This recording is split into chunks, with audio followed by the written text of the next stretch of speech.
vēl neliels brīdis, un mēs būsim vasaras saulgriežos. Skaistākajā laikā, manuprāt, kad saulīt stāv visaugstāk un ir karstā daudz enerģija un darīšanas enerģija. Bet te pašā laikā man šķiet, ka jau vasara ir krietnu laiku aiz loga šogad. Daba ir zaļa, smaržo. Man liekas, ka Rīgā jau sākas, jau sajūtu liepu smaržu, sāk ziedēt. Un varbūt tas ir tā iemesls, kāpēc šodien notiek saruna par dabu, dabīgo kosmētiku ar Inesi Vasiļevsku. Sveika, Ines! Sveiki, Ineta un Asnāte. Sveika! Mums katram ir savs dzīves ceļš. Katrs mēs esam ceļinieki savā dzīves ceļā. Un vai tu būtu ar mieru padalīties ar savu gājumu, kā tu nonāci līdz dabīgai kosmētikai? Jā, tas īstenībā notika netīšām, pavisam nejauši. Noteikti pirms 4 gadiem es nekad nedomāju, ka es ražošu dabisku kosmētiku. Bet ar augiem man tā saistība ir vairāk kā 14 gadi. Un augus es iepazīstu caur pirti, jo es esmu arī pirtniece. Un tā kā tas ir viss ļoti, ļoti saistīti un pakārtoti viens otram. Un tas ir visinteresantākais, ka tu nekad nezini, kurā brīdī tavs ceļš pagriezīsies uz kuru pusi, un tev tikai jāizvēlās, vai tu to pagriezienu apstiprini, vai turpini iet to pašu ierasto ceļu. Un laikam es esmu tāds cilvēks, kuram patīk pārmaiņas dzīvē, un man nepatīk iesprūst uz vienu lietu, tad paliek garlaicīgi. Un tāpēc savā dzīvē, laikam arī līdz kosmētikai esmu nonākusi gan ar savu to iepriekšējo izglītības bagāžu, gan arī šo te savu hobiju pirti, kas ir mūsu ģimenes uzņēmums, tā kā mazais bizness, kopā ar vīru darbojamies. Un caur pirti esmu sapratusi, ka tas ir pasaulē labākais relaksācijas veids, kāds vien var būt. Un tas ir visvieglākais un varbūt ne tik ērtākais dažreiz cilvēkiem, bet kad ja cilvēks to izdara, izkāp no komforta zonas. Un tāpēc viss tas ir nonācis līdz kosmētikai. Un varbūt nedaudz par to, kas es vispār esmu.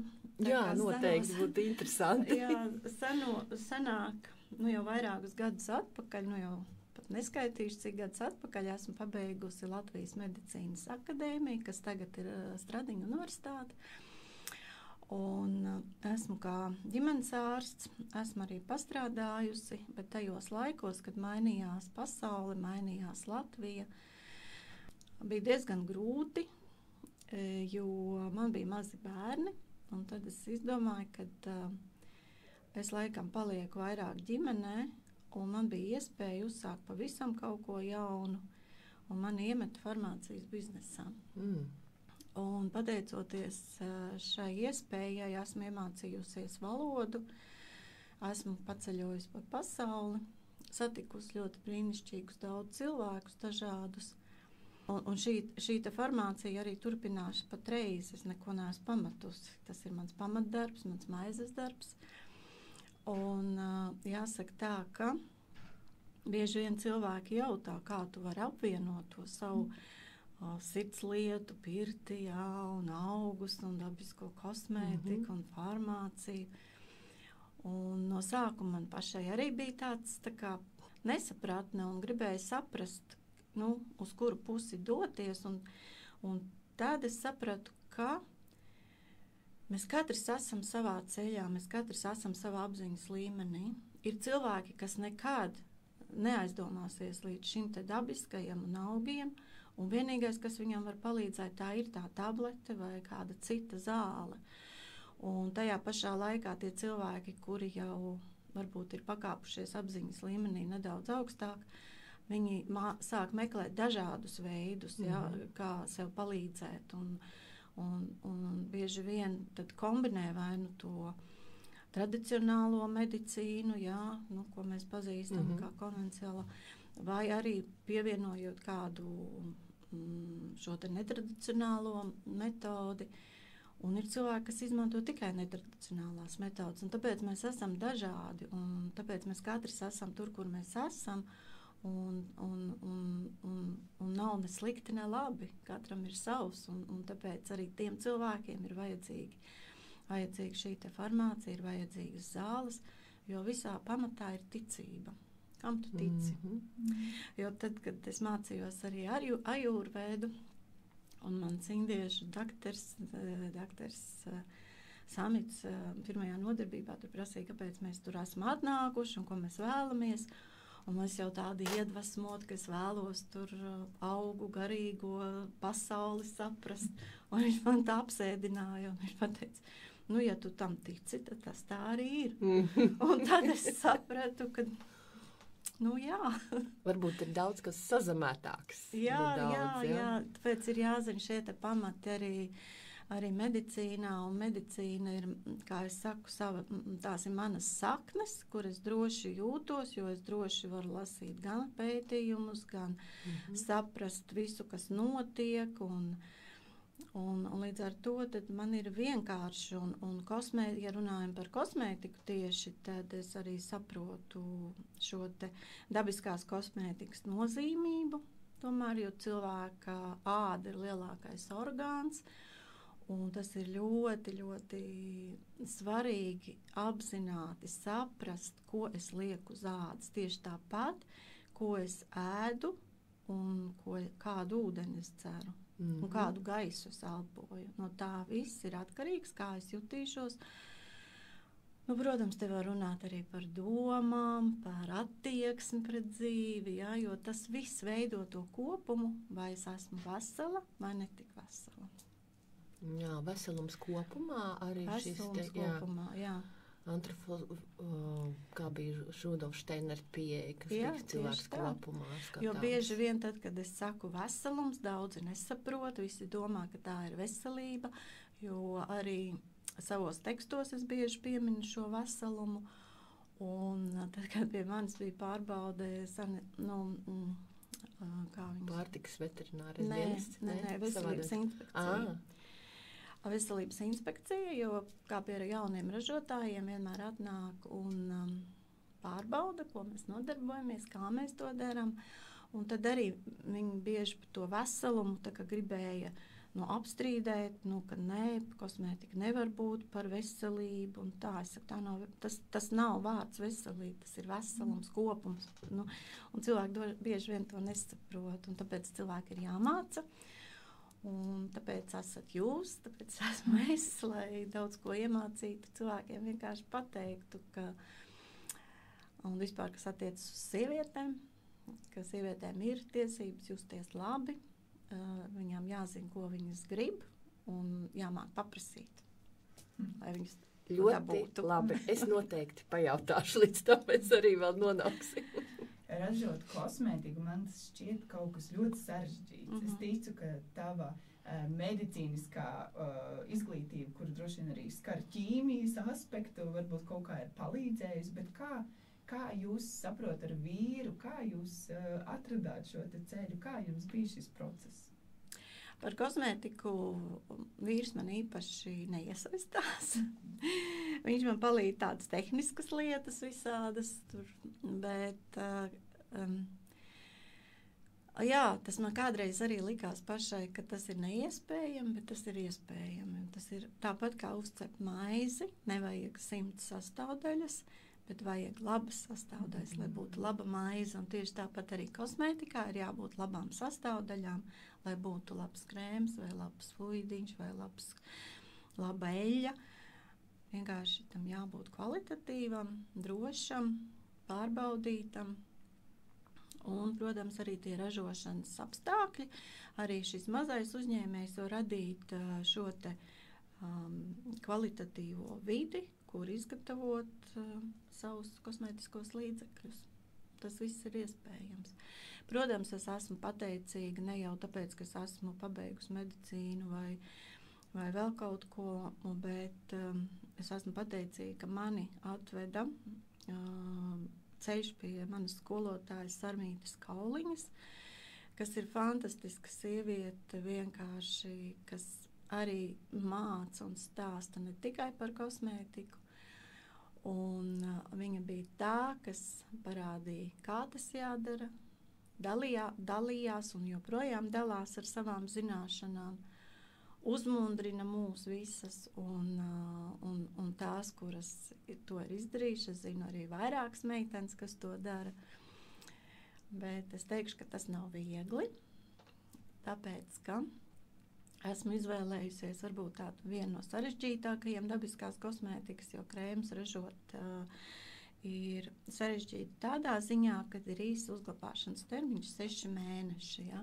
Un līdz ar to tas mudina tam pircējam, tam klientam nevis nopirkt kārtējo krēmu, kārtējo iegribu, bet izrevidēt savu plauktiņu un paskatīties, kas ir jāmet ārā un ko vairs es nevaru lietot.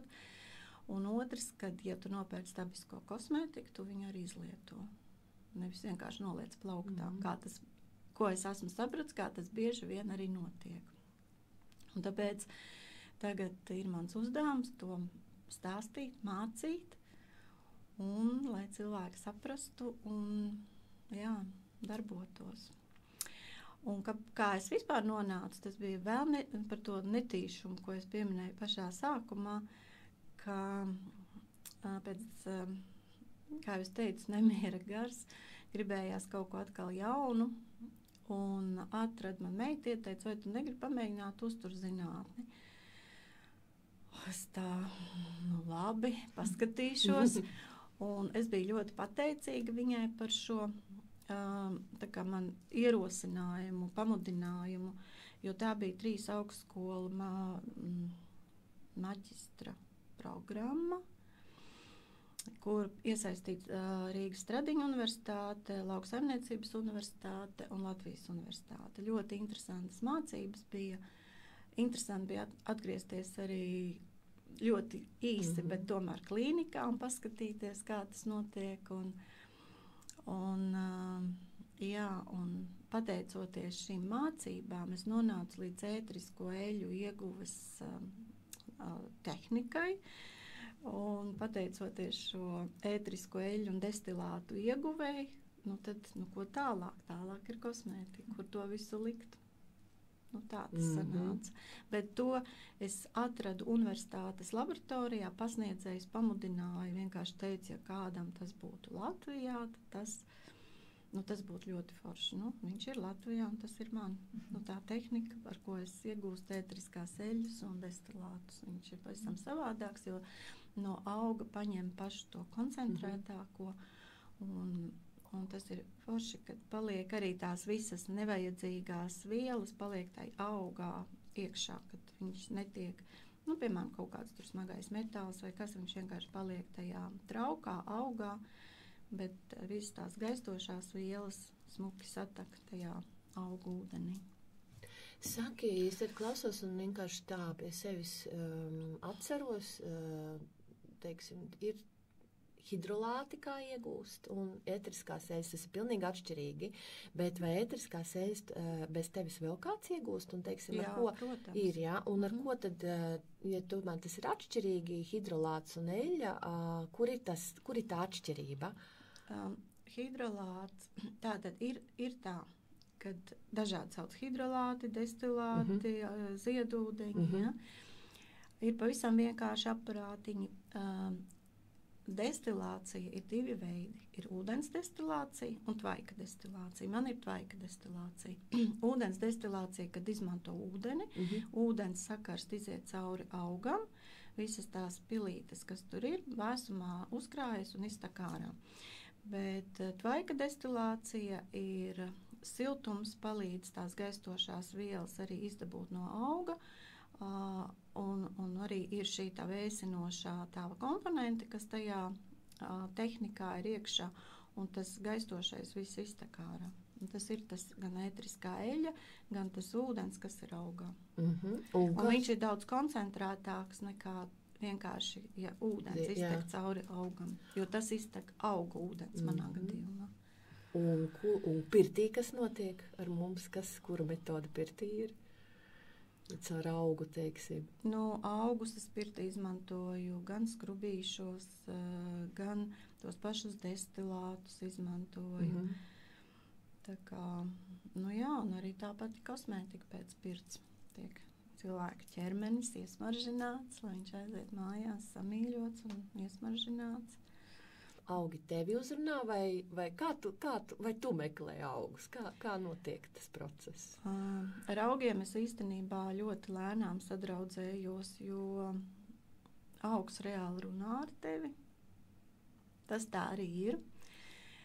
Pirms 10 gadiem man tas likās, kā ar viņu sarunāties. Bet augs reāli runā, tu vienkārši ej, un viņš tev piesaista uzmanību. Un, Kā? Vienkārši tu viņu ieraugi, un tu saproti, ka viņš kaut kā nošūpojās vai sasveicinās.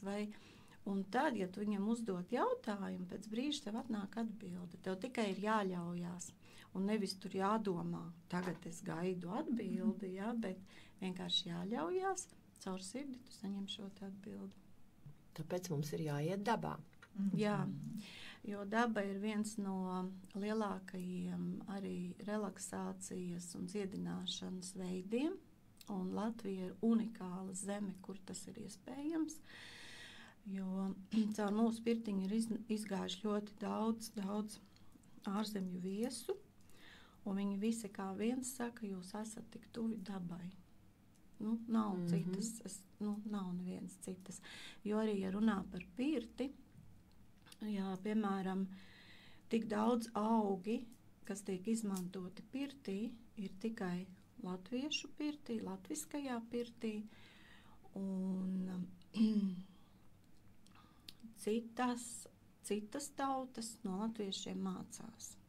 Gan tie paši lietuvieši, gan skandināvu tautas ir braukuši mūsu skolotāji. Un tā kā, mēs esam tuvi dabai. Mēs esam.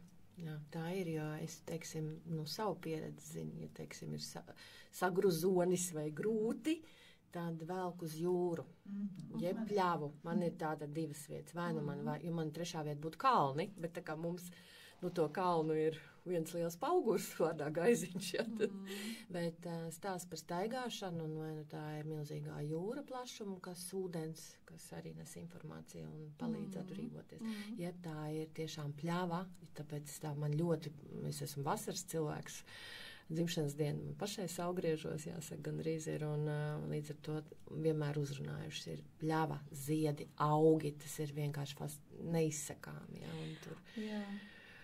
Un tās saistība ar augiem, viņa turpinās, un turpinās gan caur skolotājiem, gan pašai vērojot, un jāsaka, ka, ja mums būs laiks, tad es varētu nolasīt to, ko es pagājuši, kad atradu, vērojot smilgas, ko pēc tam es sarakstīju, ko viņas man pastāstīja.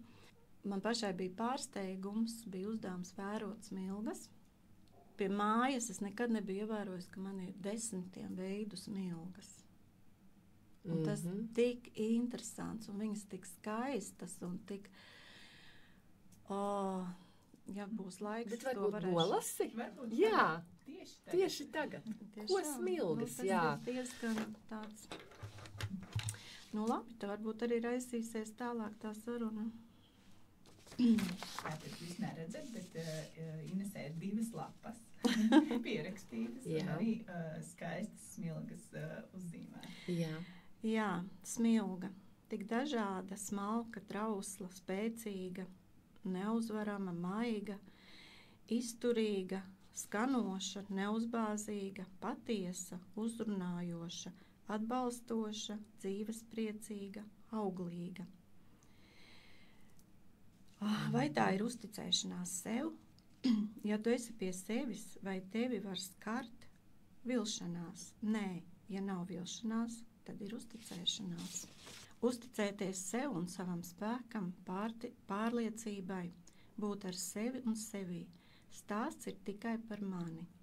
Man jāatgriežas pie sevis savā centrā, apzināti eju savu ceļu, apzināti dodu vai paturu savu enerģiju, apzināti kustos, domāju, koncentrējos, apzināti ļaujos, apzināti paļaujos, apzināti mīlu, apzināti apskauju, apzināti dzeru tēju, apzināti esmu savā tagadnē, realitātē.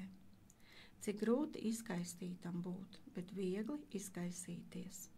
Cik brīnišķīgi ir būt bez rozā brillēm, ar gaismu, mīlestību un sapratni par būšanu un esību. Dziedināt un dziedinātam būt, saule spīd, vējš pūš, smilga ir, es esmu. Dziedināt ir būt, dziedēt, jaunam būt. Un dziedāt ir mūžība, nepārtrauktība, dvēsele jauna, ķermenis arī atjaunots un vesels. Un tagad varbūt par to pieķeršanos. Pieķeršanās.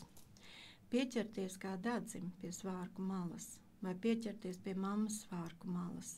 Pieķerties pasaulē, savai vai saulē, kura apspīd visus.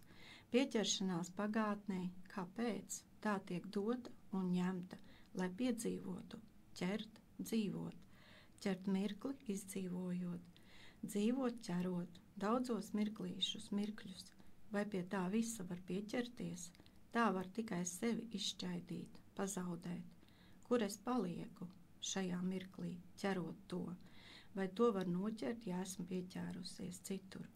Kā dadzis, kas pieķēries pie svārku malas un aiznests projām no sava daģa, no savām mājām, no paša.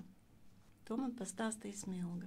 Cik skaisti. Jā, un man uzreiz vizuāli nāk prātā, tā tad nāk saulgriežu, kā minēja, mēs vīsim vainagus, un vainagus arī kā ir pamatā smilgas. Smilgas, kas liekas ir tik trauslas, bet viņas ir tik stipras. Stingri, un tieši tās, kas ir pašas smalkākās, tās ir visstingrākās. Kaut gan vizuāli prāts teiktu, ņem to lielāko, bet tā lūst, bet tā smalkā, tikko tāda jaušama ir. Viņa ir lokana, un viņa nelūst. Jā, un smilgām arī ir vairākas paudzes, tāpat kā mums, tikai viņas izdzīvo gada garumā, mēs mūža garumā. Un ir tās jaunās smilgas, kas tikko izaugušas šīs te lokanās, kas viņām ir arī tāds sudrabains spīdums, un tas nozīmē, ka viņas uzkrāj zināšanas, viņas ir atvērtas visām zināšanām. Tad ir tās smilgas, kas ir pilnbriedā, tajā pašā pļavā, un viņām ir tādi pieķērušies puteklīši, kas virmo, un viņi tūliņ nokritīs un aizies pasaulē, lai atkal radītu citas smilgas. Un tās ir tādas vairāk ar dzīves prieku, ar radīšanu, tā enerģija tāda. Un tad pļavā es ieraudzīju zelta smilgas. Un zelta smilga ir tā, kas ir jau tā kā bijusi gan šī te zināšanu gribošā smilga, kas ir radījusi jau un pārvērtusies par zelta smilgu. Man ir pat bilde, viņa reāli ir zelta smilga. Un tad es to salīdzināju kā sievietes mūžu, kā jauna meitene, sieviete pilnbriedā, un šī viedā, gudrā, skaistā zelta sieviete.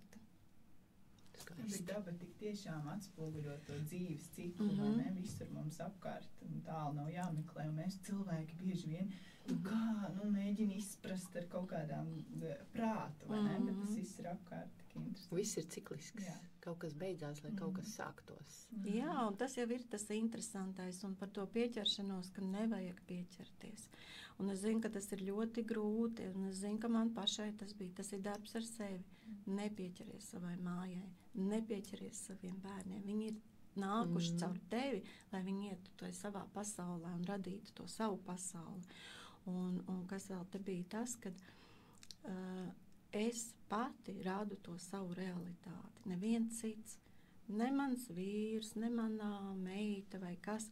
Viņi ir kā cilvēki, kas ir manā ceļā, kas palīdz man iet to manu ceļu, parāda varbūt, kur es esmu pareizā vai nepareizā kaut kādā. Bet īstenībā nav pareiza vai nepareiza, jo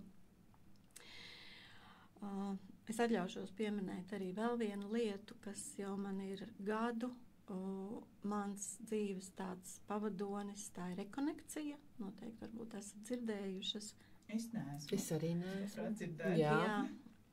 Rekonekcija ir,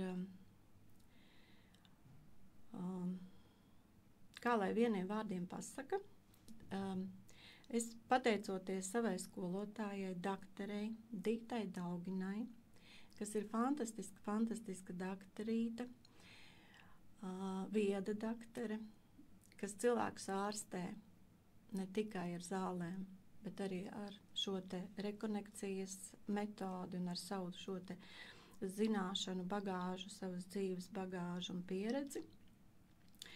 Un rekonekcija ir brīvā enerģija, kas atrodas mums visapkārt kosmosā, lai savienotos ar mūsu biolauku.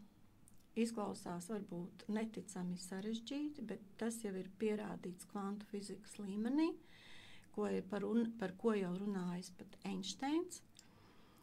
Un ir arī pētījumi mūsdienās, pat ļoti plaši pētījumi, un par to raksta, un kur doktora Dita Daugina ir mācījusies Amerikā pie doktora Perla, kā dziedināt sevi un savus tuvos ar rekonekcijas palīdzību. Un tas rekonekcija ir dzīves veids. Būt apzinātam, ko nozīmē visi runā par apzinātību, bet man liekas īsti neviens neizprot, tas ir būt vērotāja lomā, vērot, nekritizēt, jo nav ne labi, ne slikti.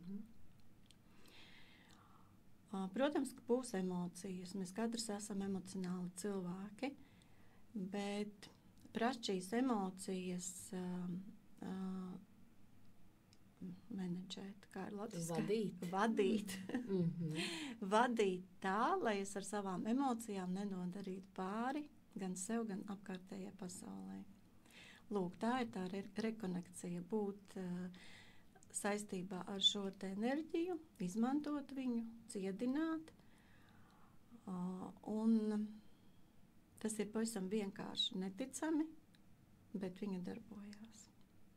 Bet kā tas, teiksim, fiziski, kā mēs varam dziedināt ar enerģiju? Kā tas process ir?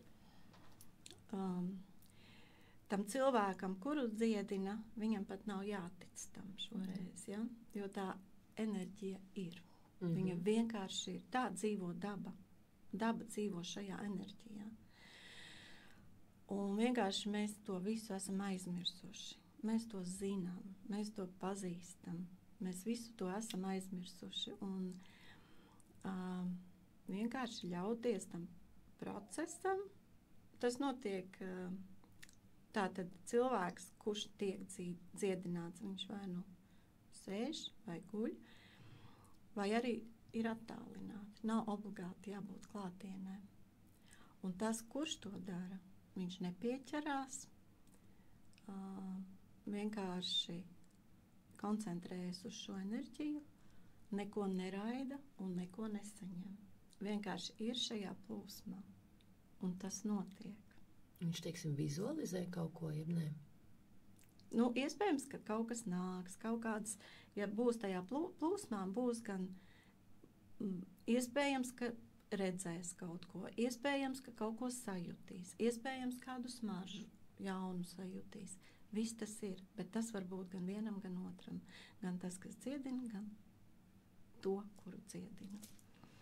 Tā kā, bet stāsts šodien nav par to, vienkārši es gribēju pieminēt, ka tas ir tas mans ceļš, ko es esmu atradusi, un caur pirti un caur rekonekciju, tad ir šī te sajūta savā centrā, savās saknēs, ja?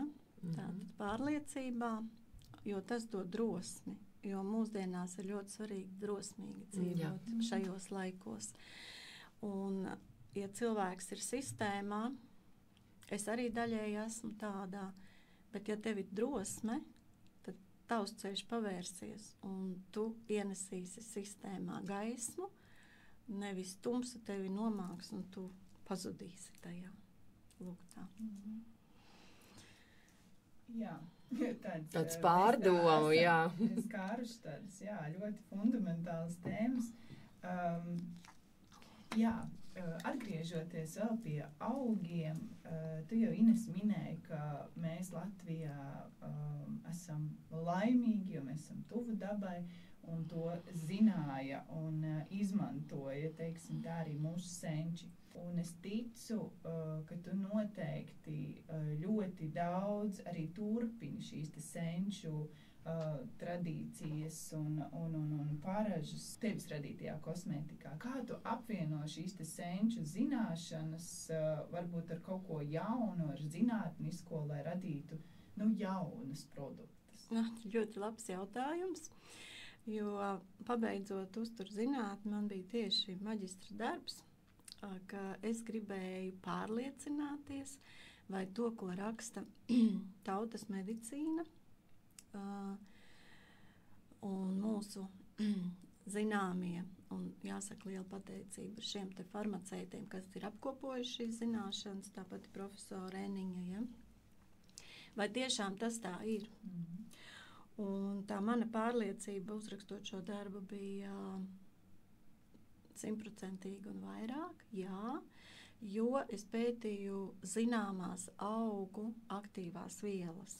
Tātad nevis pati tur kaut kā laboratorijā kaut ko pētīju, tas nav iespējams, tas ir ļoti dārgi un neiespējami, bet savācu visu iespējamo informāciju, kas ir aprakstīts par to augu, ko viņš dara, un kāda ir šī te aktīvā viela un aktīvās vielas funkcija. Un saliekot to kopā, tu saproti, jā, tas tā arī ir. Kā tu to zināji? Jā, bez pētījumiem. Jā. Un bez uzturzinātnes. Jā, vienkārši zināju. Ne, no prakses, praktiski pielietojot. Praktiski pielietojot, jā. Jutība, sirds, kā intuīcija, sapratne, vienkārši runāja ar augiem, tad man tā tikai ir atbilde. Jā, ļoti pareizi atbilde. Tāpēc, mums varbūt ir doti tādi īpaši tā intuīcija, vai ne? Dzīvojot dabā, esot tik tuvu augiem, ka mēs spējam sadzirdēt. Jautājums ir, vai visi to spēj? Visi to spēj. Esot tuvāk, vai ne? Esot tuvāk, un tas ir treniņš, jo arī patiesi no sākuma to nevarēju, bet vienkārši vairāk ļaujoties, vairāk apzinoties, un prāts mums ir kā ļoti labs instruments, bet mēs nevaram visu laiku klausīt prātam. Ja? Mums ir jādzīvot caur sirds šo te sajūtu. Un tad, kad tu trenējies, jo tas ir treniņš, un arī bieži vien par tiem pašiem dažādiem tiem gudrajiem kursiem, apzinātību, tur visi iet, tagad visi grib būt tādi. Ja? Bet tas neko nedos. Tā būs tikai informācija, ja tu to nepielietos ikdienā. Katrā tavā notikumā, katrā sastaptajā cilvēkā, katrā varbūt netik labā notikumā. Jo tas ir treniņš caur tevi, un ja tu to sāc pielietot caur sevi, tās jau ir zināšanas, ar ko tu tālāk vari dalīties ar apkārtējiem cilvēkiem. Un tāpēc, jā, tas ir ļoti skaisti, kad cilvēks dzīvo vairāk sirdī nekā prātā. Prātu izmanto kā rīku. Jā. Tad viss ir. Tad arī var padalīties ar augu zināšanām un saprast augus. Saki, ja augi runā, piemēram, ko melene? Ko melene grib mums pateikt? Meleni es neesmu runājusi. Man dārzā nav melene. Bet tikai no kosmētikas viedokļa zinu, ka melene ir ļoti spēcīgs antioksidants. Ja, un melene ir laba arī redzēja. Tā zināšanas, to, ko mums dod mūsdienu medicīna, kas mainās, bet jāsaka, mainās solīt pa solītim, atkrītot atpakaļ un vecā zināšanas ceļot atkal augšā, tā kā pa viļņiem, ja? Bet pats svarīgākais ir zināt tos pamatus. Ja tu zini tos pamatus, un ja tev pašai ir pamati, kur tu saproti, kur tu esi un ko tu dari, tad jau var dabūt šo te vieglumu, dzīvot skaisti, jo to problēmu jau rada tas mūsu prāts. Jo, ja mēs jādzīvo, kā rekonekcijā saka, esi vērotājs, ja? Esi vērotājs. Tad arī būs tas vieglums, jo tad, kad mēs sākam dzīvot prātā, tad mēs paši jau sev radam kaut kādus nēsošus problēmas. Iedomājieties, mēs tagad ņemamies tai savā prātā, paskatāmies apkārt, nekas jau nemainās. Jā, tieši tā. Nav tik traki, kā galvā liekas. Jā. Viena pagājusi. Galvā nodzīvot. Jā. Tā. Saka, tev ir dārzs pašai, un tev ir augi. Kas ir tavs augs? Mans augs noteikti ir pelešķis. Pelešķis, jā. Man caur pirtiņu arī bija interesanti tāda viena kliente, arī brauc uz Indiju meklēt šo te savu apzinātību vai meklēt sevis atrašanu. Un viņa aizgāja pie tā sava guru, kur viņa bija tā kā sarunājusi. Un viņš tā paprasta, no kurienes tu esi. Un tā, viņa saka, no Latvijas. Un viņš saka, ko tu te dari? Jums taču ir... Visa daba ir guru. Pienenes tur ir. Ko tu te dari? Gribas to jauno, vai ne? Cilvēkam liekas, bet tas ir forši, jā, bet tas ir forši, jo visforšākais visā tajā ir, kad cilvēks meklē. Tas ir katra ceļš. Viņš aizbraucot uz Indiju, atrod to savu, un atgriežas atpakaļ un saprot, Latvijā, bet forši pirms tam es to nesapratu, ja? Tā kā katram ir savs, un nav ne slikti, ne labi. Vienkārši tā vēlreiz norāde par Latvijas unikalitāti. Un kas meklē tas? Tas atrod. Tā ir, tā saka, tā notiek, tikai saka. Mēs daudz runājam par apzinātību un arī kaut kur pieskārāmies, ja mēs runājam arī par šo pašu dabīgo, dabisko un arī kosmētiku, ko mēs klājam uz ādas. Protams, tas ietekmē mūsu veselību. Kā tu ieteiktu, kā kļūt apzinātākam par to, ko tu klāji uz ādas?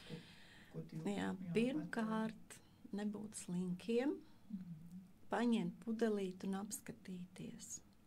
Jo es zinu, ka tas ir ļoti grūti, jo pēc likumdošanas uz kosmētikas šiem te sastāvam ir jābūt angļu valodā vai arī tajā noteiktajā.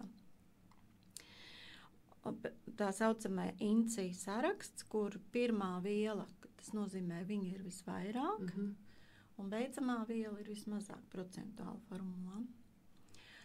Un tad bieži vien apskatieties, kura viela ir pirmā rakstīta uz pudelītes. Parasti tā ir līdz 90%. Tas ir ūdens.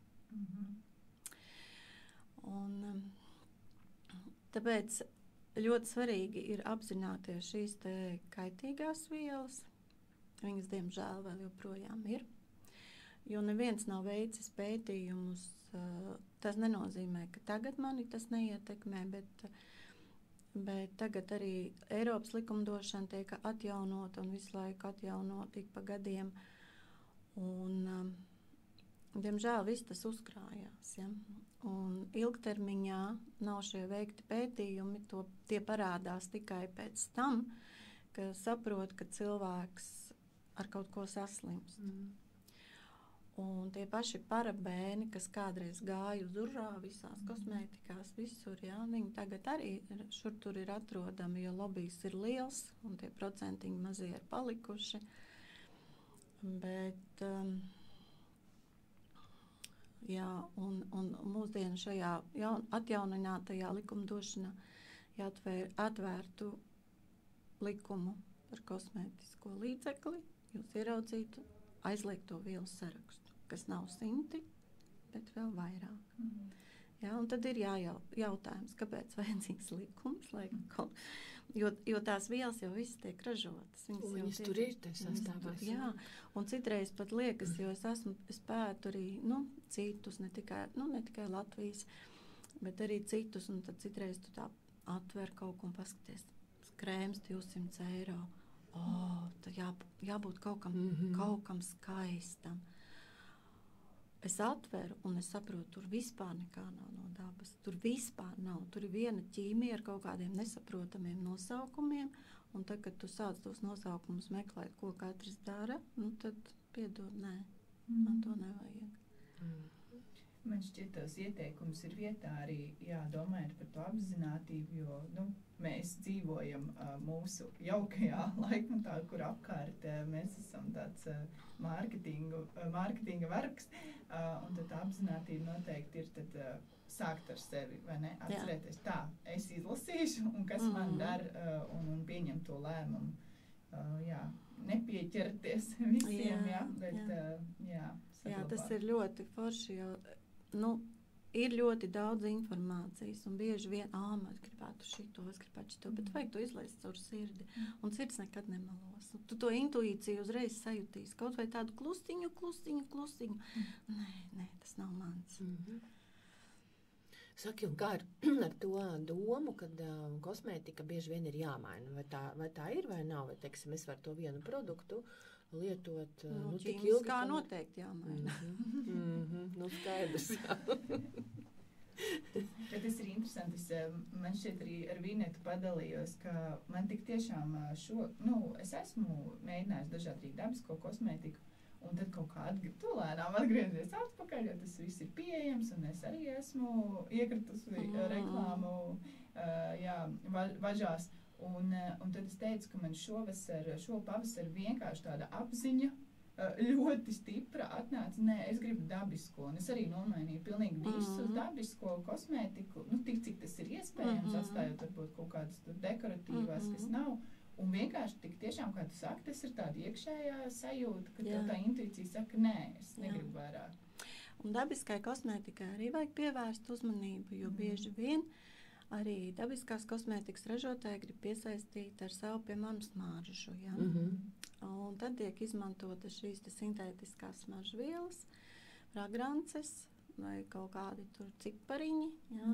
Un līdz ar to tas ir atkal vesels stāsts par cilvēku ožas centru, jo cilvēku oža ir ļoti, ļoti, ļoti svarīgs ožas centrs, un ožas orgāni ir ļoti svarīgi cilvēkam, jo caur to mēs uztveram pasauli, un caur to mēs varam arī saprast savu zemapziņu.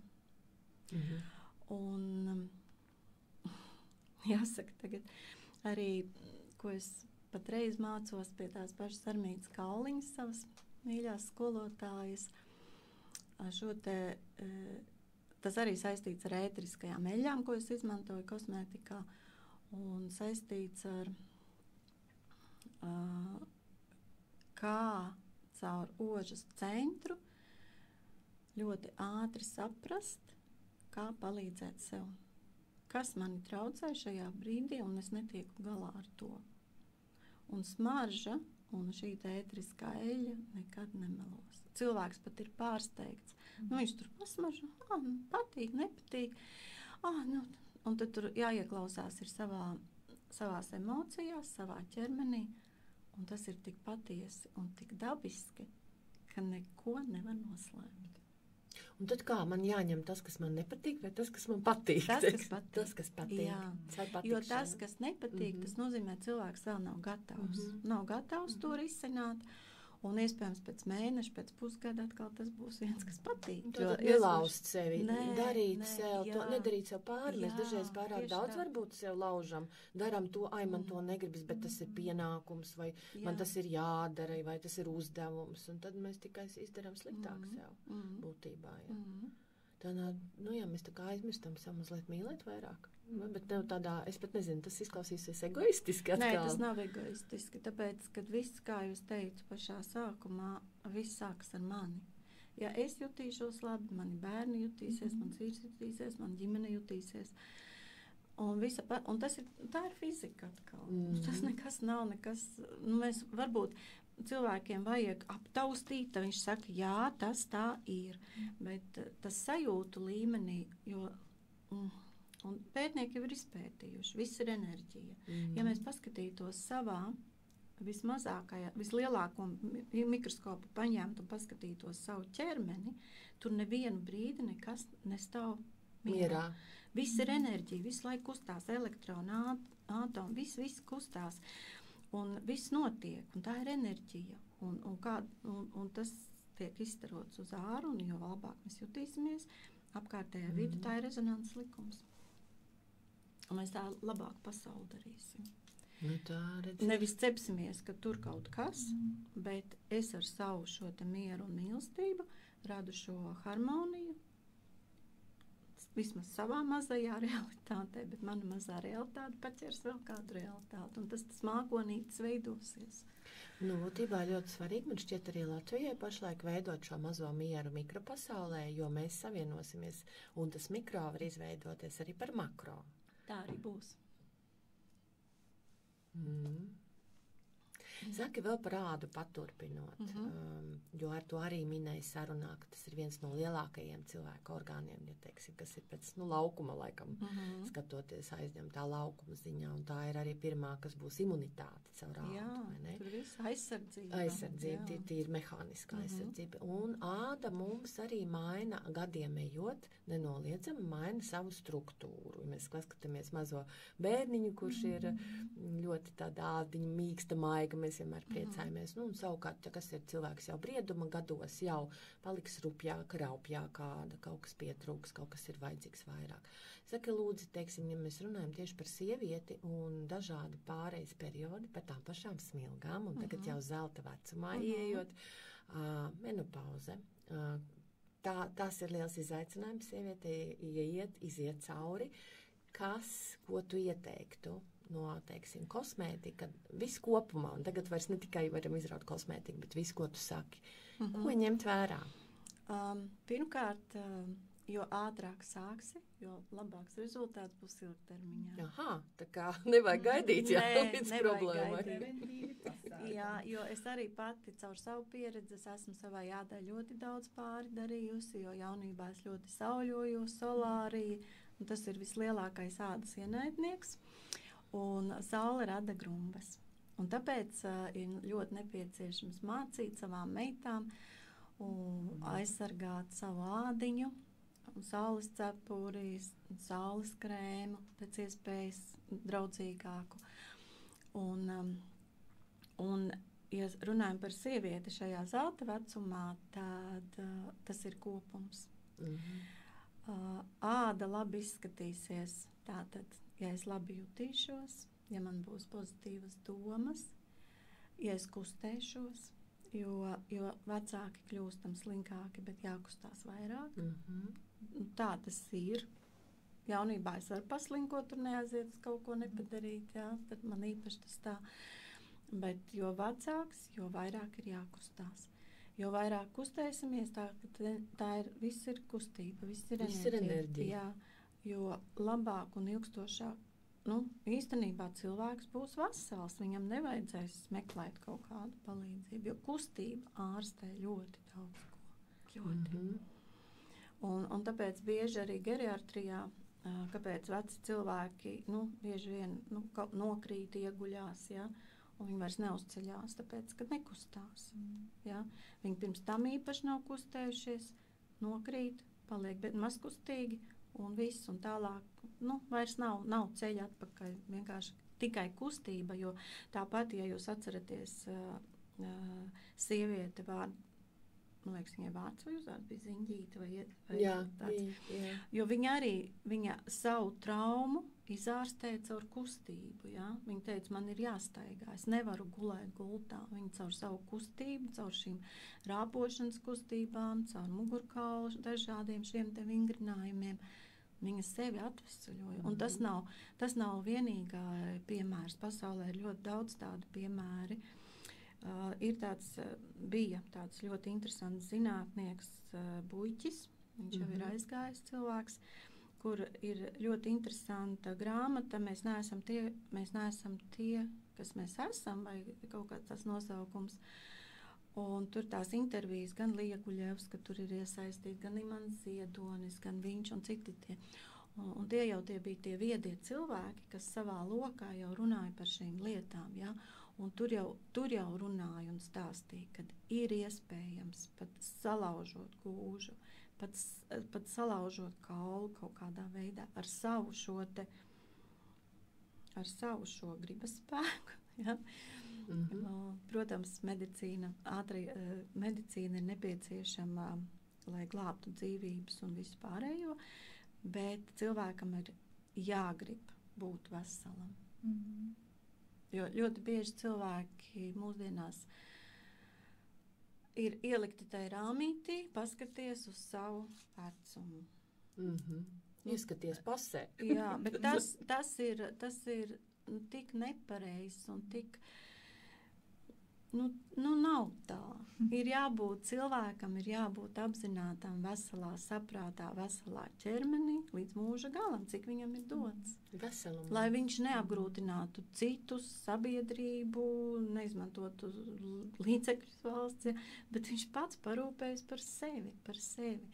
Un tāpēc arī sievietei šajā vecumā, jo iespējams ātrāk, jau sāk domāt, jau tie 35, 38, 40, obligāti jau jāsāk domāt, ko es ēdu, ko es lieku uz ādas, un mācīties,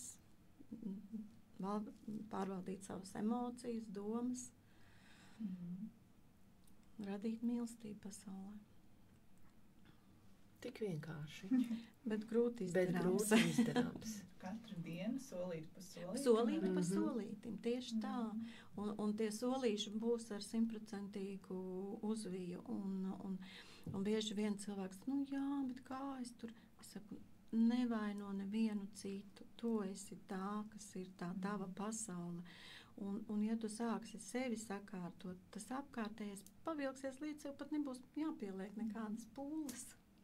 Ir tas triviālais, man liekas, jau teiciens, bet nekas nav patiesāks, tā kā mainīs sevi un pasauli mainīsies tev apkārt. Parasti, kad to saka, liekas, bet tā tas ir. Tas vienkārši tik uzskatāmi, ka tā tas ir. Inesē, noslēdzot sarunu, jo laiks ir paskrējis tiešām ātri, man šķiet, mēs vēl varētu runāt. Kas ir tāds viens rituāls, ko tu šovasar ieteiktu izdarīt sievietēm? Un šeit jau mēs vairs nerunājam tikai par ādu, bet es domāju, jebkas, kas tev nāk, ko tu gribētu šodien pateikt?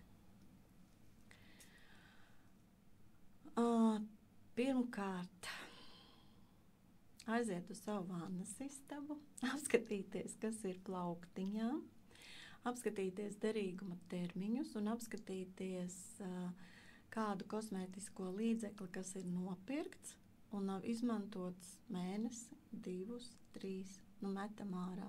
Es viņu, ja neesmu izmantojis, es viņu neizmantošu. Tāpat kā ar nopirktu drēbi, ja es viņu neuzvilku, es viņu arī neuzvilkšu nekad. Ja? Un tas mans vēlējums ir tomēr apzināti izvēlēties ar pārliecību, ka es pērku tādu kosmētisko līdzekli, kas nedarīs pāri manai veselībai.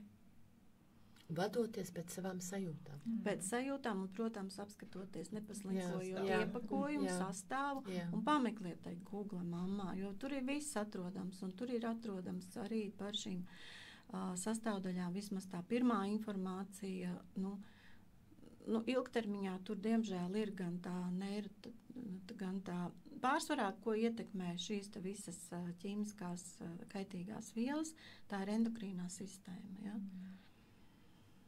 Un tas ir tas. Jā. Tā kā paskatāmies savus kosmētikas maciņus, paskatāmies kosmētikas plauktiņu, esam apzinātas un izvēlamies sev draudzīgu kosmētiku. Jā. Labi. Labi, tā arī darīsim. Bet jā, tik tiešām. Un tas visu atver, tas vārds apzinātība. Un šķiet, ka tas ir it visā, ko mēs darām. Ines, liels paldies, ka atradi laiku un parunājies ar mums, un šī tiešām bija interesanta saruna. Un, jā, uz tikšanos droši vien vasarā. Jā, Jau vasarā. Paldies jums. Paldies. Jā.